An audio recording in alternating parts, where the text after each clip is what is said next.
Welcome to the program. You're watching Catch Play. I'm Godwin Eki. We're coming to you from the Sir John Guy Stadium here in the nation's capital. Now, joining me on the show tonight, we have none other than my co-host, Mike Ome, who still holds the record for women's 100 meters in the country. Ooh. And joining us tonight, obviously, on the show is none other than Judah Memafu, who's our entertainment guru and our challenge host. Judah, it's good to have you on the show tonight. Hey, it's a very pleasant evening here with the both of you. And yeah, it's been a while since I've been on the program. Yeah, and man, what a great facility we have here. Totally awesome. You can check it out in the background. I mean, if you come watch some rugby games, here Pacific Games, awesome place. Yeah, some great stuff have happened here, Mai. Oh, sorry, Mai. Yes, We're cutting you out. I'm sorry, Mai. Yeah, the program basically over the next couple of weeks is bringing you some. Yeah, so we're bringing you the best Do I have of. a say in this too? Not really, no. I think the facilities are great. During the Pacific Games, I was here, so I loved it. So thank you guys for being on the show with me. Okay, full stop. No worries. It's good to have you guys on the show. Anyway, now if you keep watching Catch Play in the last over the next couple of weeks, I mean, we'll be bringing you best of segments or stories from around the country. A lot of stuff have happened in the past few weeks, and so we're going to bring you all those stories and more.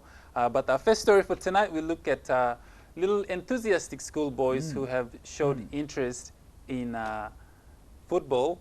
Yeah, the National Am Soccer I right, League, Mike? The National Soccer League. I might remember this story. Yeah? You were the one that actually covered it. Yeah, I was there for the National Soccer League competition, and these little kids caught my eye, so I decided to go out there and make it my business to get some interview with them. So why don't we go straight ahead and look at what they do for as ball boys? Check it out. This is the story. Sports develop kids in different ways, whether it be on the field, court, tracks, pool, indoor and outdoor, you name it. This lot of kids are caught up with other ball boys of the Telecom National Soccer League competition. Their school holidays was spent helping the PNG Football Association collecting soccer balls, making sure the players have the ball to play on the field. Janet Tuivega is the person behind assisting and developing these kids ages 6 to 13. The inception of getting kids on board to assist has ball boys started in the year 2006, and since then it has continued until now. These kids come from all different schools and backgrounds to be part of the National Soccer League competition every weekend. It's of their interest that they themselves showed to be a ball boy or a ball girl. These kids come from different schools. They were brought in by the referees, some of them by themselves, knowing very well that NSL takes place, and they come forward and ask if they could be part of the ball boys, and I take them on board and train them, and they become part of the program. So far I have about 24 children, and they come in, sometimes they all come together, and we have to divide ourselves into 2 games if we have 2 games for a day. If we have 1 game, we go half time each so that I can involve the whole lot of them. A lot of these kids have learned a lot being ball boys and learning different skills and techniques of how to be a best soccer player, watching the game itself and being a big part of it. Most of these young kids want to be soccer players when they grow up. They also mentioned what their favorite positions in soccer, positions like sweeper and goalkeeper. Very energetic kids who run from point A to B, collecting balls to make it possible for players to play. All these kids have dreams and goals, and that is to represent PNG and maybe play in Australia. And there you have it. That was the NSL National Soccer League Ball Boys. Godwin, what do you think about that? I mean, what a great bunch of kids showing interest in sports. Papua New Guinea today is all about sports. Yeah, that's right. It was one of our really feel-good stories. We've got more of those coming up, but in the meantime, we'll take a quick break and back and more of your Catch Play on the other side. Catch you later. Catch you later.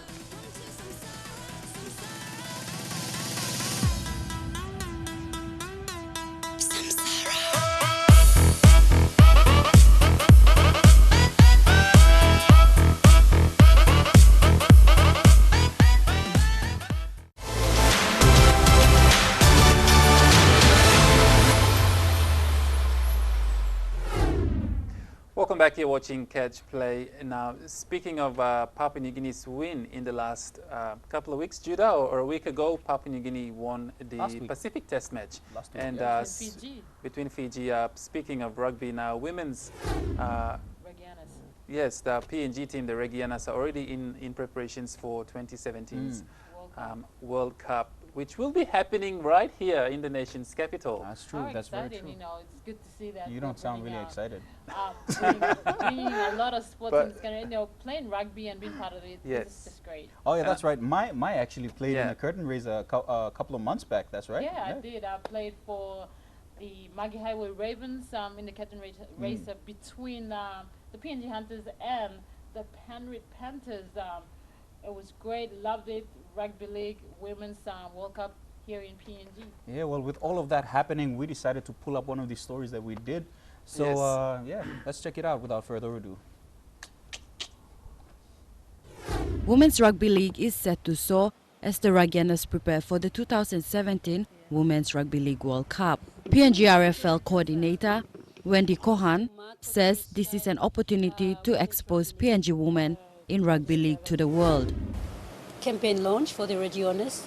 The breakfast launch at Paddy's is to mark for the first time Women's Rugby League.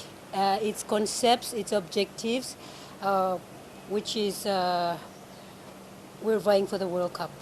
And also to put out, to launch the national team, the Ragiannas, and to the World Cup. She believes PNG Ragiannas can meet the standard of PNG Kumuls and PNG Hunters. Australia and New Zealand and other Pacific nations will be taking part in the Women's Rugby League World Cup. Well, seeing Rugby League is a powerful tool. It is indeed a powerful tool to bring out messages. Women's Rugby League is not just about Rugby League. Although more than 15% is about the Rugby League and the development programs, we're also looking at utilizing and including vital social messages and programs while being included in Rugby League. Yeah.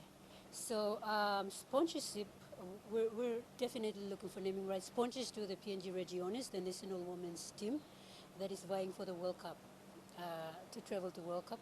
We need a naming rights sponsor. And the naming rights sponsors' fundings will be used for development programs up to the World Cup. She says a final squad will be selected from all affiliated clubs in the country to represent PNG. This will be finalized once sponsorship is secured. PNG RFL CEO Bob Cutmore has confidence in the growth of Women's Rugby League in PNG. I personally believe the Women's Rugby League will probably be more successful than the men in the short term. Women's Rugby League is not that huge worldwide. It's mainly played in New Zealand, a bit in Europe and Australia. And I think our women are more than capable of holding their own and probably playing very well against the Kiwis and the Australian side. You know, the PNG women have a wonderful opportunity in 2017 to be the first rugby league team to make a semi-final of a World Cup, if not win it. That was the PNG Women's Ragiannas team for the 2017 World Cup. Godwin, what a great story. And Judah. What do you think about it? Just leave Judah out of this. Well, I think the women are so enthusiastic about this competition. They're all psyched up. They're looking forward to the competition. And I mean, this is a big sporting event, and it's taking place right here in our capital city. That's right. So it's something to look forward to, especially over the weekend, watching the Australian and New Zealand women's teams going head to head. Yeah. People described it as it being a little bit tongue-tied. Tongue-tied. That's the word, tongue-tied. But yeah, it was an interesting a match between these two countries. More passionate. That was the one I was trying to say. Very passionate competition. Anyway, let's go for a quick commercial break, and we'll be back with more stories. Coffee break. See you later. Moments I make, momentarily unite, are moments I take.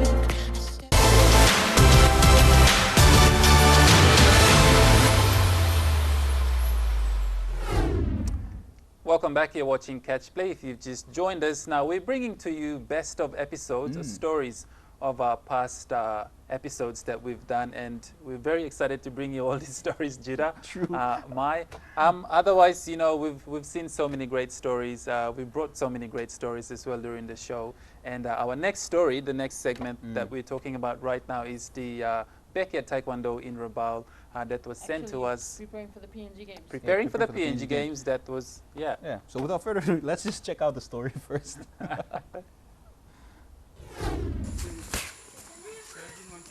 Bennett Walaun runs the taekwondo school at his backyard in Karavat in the Gazelle district of East New Britain province. The veteran taekwondo practitioner is one of the very few Papua New Guineans who is still practicing this Korean art of self-defense.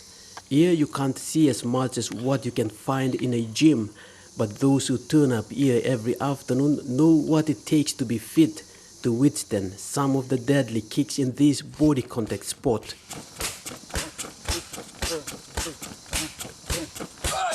Equipped only with an old rubber tube filled with rags, the students calls it a punching bag.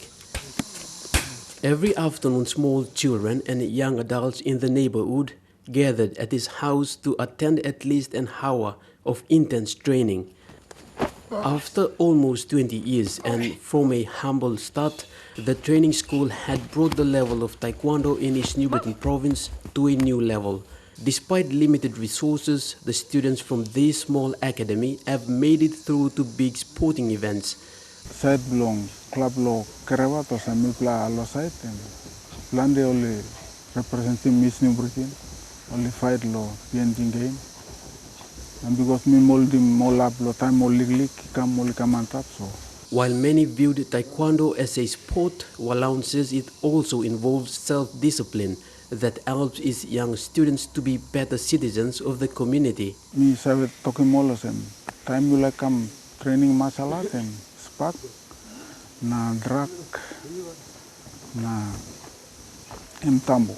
The former martial artist hasn't made his presence known in a big way, but his mentorship in this self-defense sport has been a remarkable one. About 5 students from this training ground has made it to numerous PNG Games, representing the East New Britain provincial team.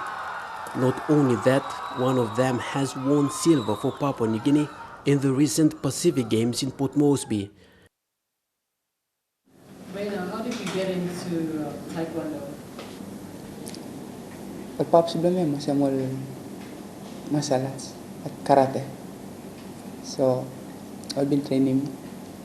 Nawat tournament do karate so putih migo. Inshallah taekwondo tournament. The academy has already begun training to make up the East New Britain taekwondo team for the coming PNG Games in West New Britain province in November this year. Lo side blow martial art and discipline and big pla. Osan mas discipline and then you go inside the ring and by good pla fighter. Walaun hopes to send as much students as he could to the East New Britain's district games later on this year, before the final East New Britain taekwondo team is selected for the PNG Games in November. Okay, ready? Here we go. All right, a big thank you to Edwin Fidelis for bringing that story over to us here, the Catch Play team. Thank you very much, bro. Appreciate all your support as well. Yes. Yeah. I mean, what a great story. It's good Definitely. to hear that youths in Rabaul are already preparing for this competition, and I'm sure other provinces as well are already gearing up. They were actually out in the districts of Gazelle for a competition. Yeah.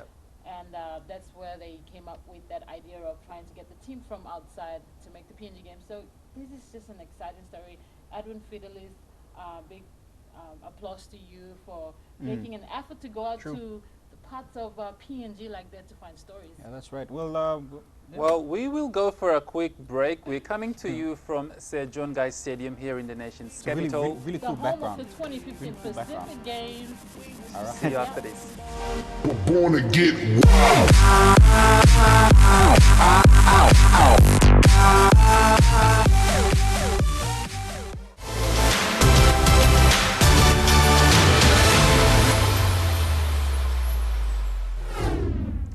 Welcome back. Now, we visited Gulf province in the last couple of months, Amai, and I did a story on sports development in Gulf province, and the sport itself really died out in the province. And but you know, we've had some positive feedbacks. Recently, the PNG Sports Foundation did go to Gulf province and actually revive the sports itself, and it was really good to see that they're now back on track, and already preparations are happening for the next PNG Games. Yeah, right. Yeah, so let's take a look at the story. So Check yes, it out. Check it out. Sports in Gulf province is looking to find its way out after being neglected by the government. Although with the little attention paid, individuals who believe in sports have come out to help the young and upcoming athletes of Gulf province in sports and to engage them through certain sporting codes to keep them occupied. Youths in the Gulf province have gone vocal about reviving sports in the province. Only a handful of sports in the province, such as soccer, that's been running for at least 20 years, rugby league and darts. With lack of sports in the province, many youths are turning into other illegal activities to make themselves busy. But individuals who strongly believe that sports can bring change are needing the support of their government to at least host sports activities in the town and to instill the interest of sports in the community. The association has been running about 20 years now. It's the only code that's been on ever since. Other codes come and go, but as for us, we have been on. We have 8 teams at the moment. We have 8 teams. Last year we had about 12, but because of sponsorship, most of the teams taking part are all youths and from the village too. So some of them couldn't afford, so we cut the number down to 8 again. So we have 8 teams taking part. I want to say thank you because we haven't been recognized by our leaders. I will say that I stand here for the youths, for the unemployed. We have a very high lot of young people around. And like I said, this is the only code. We want to make sure that we try to run the code so that we keep young people. First of all, we want to keep young people away from trouble. From law and order problem, we want to help. Second, we also want to see that whatever talent they have in soccer, we want our leaders to help us so that we can bring them up to like other competitions. So far, they haven't been stable in helping us. But that is the main aim I have. I want to make sure that young people look that they have talents, try to keep away from things that are bad. And, as for me, it's very unfair that they have been playing how long. Maybe like in their mind, they say, you know, we're struggling, we want to be taken up so that we can be looked at too and all that. It's my aim that next year I want to take the team up. I want to take the team up to PNG Games so that the young people can be looked at least. That will help them to keep in the code. Because when I'm looking at it, we're trying to keep in one code, but not everybody pay one code. There should be other codes like basketball, volleyball, and others so that people are, you know, they're talented other what, and we should see that all those codes are up. I think that will help scale down the law and order problem. At the moment, it's only soccer.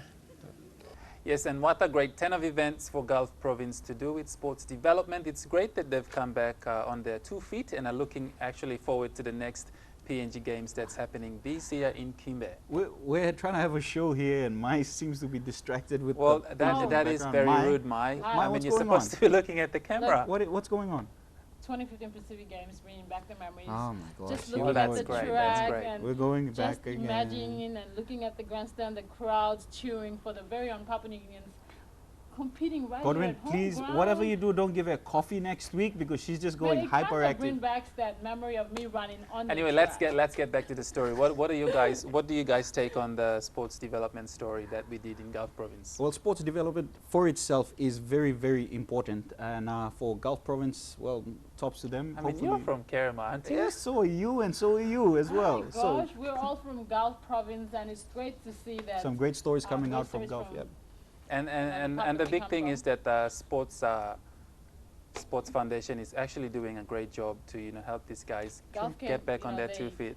Also signed a memorandum with the PNG Sports Foundation and to revamp the sport in Gulf Province because a lot of raw talent come from there. So yeah, I mean, in saying that, Gulf Province is a sister province to Western Province as well, and they were the 2 least provinces. I mean, in the PNG Games that you see what this is doing to everybody. We're taking a trip down memory lane, and this two going off and off and off. But that's going to be happening over the next couple of weeks as well. So Yeah. tuning next week to the program, and we have more stories that we're going to Yeah, be we've got taking you back on. a lot of great Featuring stories, great a lot of great stories that will be so- coming up in the next 2 episodes. So make sure you tune in every Thursday next week and the week after, because we've got plenty happening on the show. Well, thank you to the facilities managers Yes. here, Jago and Nagi. Thank you very much for allowing us to come out this way. Jerry Maruse, pardon me, as well as Gilbert and the boys down here. Thank you very much for allowing us. What a great facilities. Viewers, if you've got any queries, you can send us an email. Get in touch on the address showing on your screen. You can come and visit us at Boroko Garden City, and 3 of us will be more than happy to help you out. You ask for catch play, you get 3 people. Otherwise, thank you so much for watching tonight's episode. We did enjoy the show, and we hope you did as well. Yeah. Until next week, keep it on your #1 station.